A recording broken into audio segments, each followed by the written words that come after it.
What would happen to your body without water?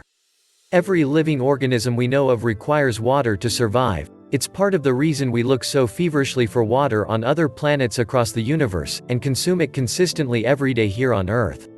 So what would happen to your body if you stopped drinking water? Of course, when we say water, we're including all fluids which simply contain water, like juices, pop or tea. Much like the desire to breathe in oxygen, thirst is a survival instinct. H2O is the most abundant molecule in the human body, making up, on average, 65% of an adult. As a universal solvent, it carries nutrients and hormones through the body, regulates body temperature, cushions our joints and even lubricates our eyes. You produce around 1.5 liters of urine every day, with another liter lost from breathing, sweating and pooping. So, it's essential that the body replaces this liquid. The thirst center of the brain is located in the hypothalamus, and is constantly using sensors in your blood vessels to monitor the amount of sodium and other substances in your body. For e.g., if you sweat too much, your blood volume and pressure fall. The brain then detects this change and creates the urge to drink something, now. So what happens if you are unable to satisfy this thirst? The initial sign of dehydration are the obvious dry mouth, following which your urine becomes darker with a stronger odor, as your body attempts to conserve more fluids. The lack of H2O then begins to affect your brain. You may feel lightheaded, have a slower response and decreased ability to feel pain. In fact, when you're dehydrated, your brain tissue literally shrinks.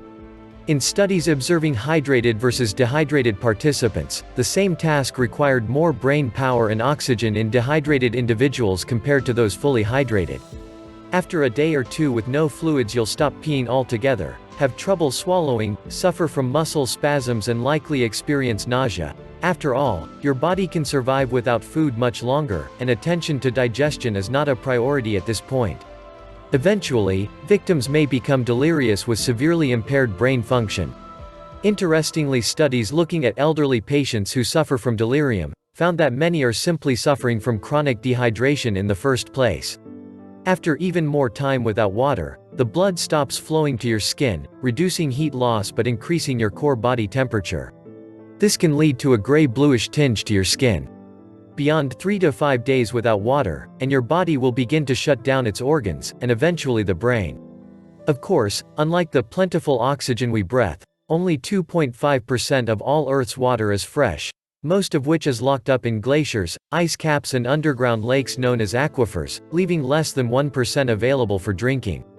And most of this water is actually used to grow crops. Approximately 500 billion liters of freshwater is used daily for agriculture in the USA alone, with another 500 billion liters to cool electric power plants. And as our personal drinking sources become increasingly contaminated, over 783 million people on Earth are unable to access clean water.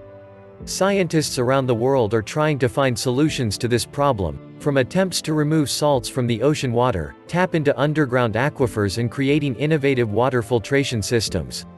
If we look to space, NASA has developed technology for astronauts to turn their urine into water more pure than what we drink on Earth.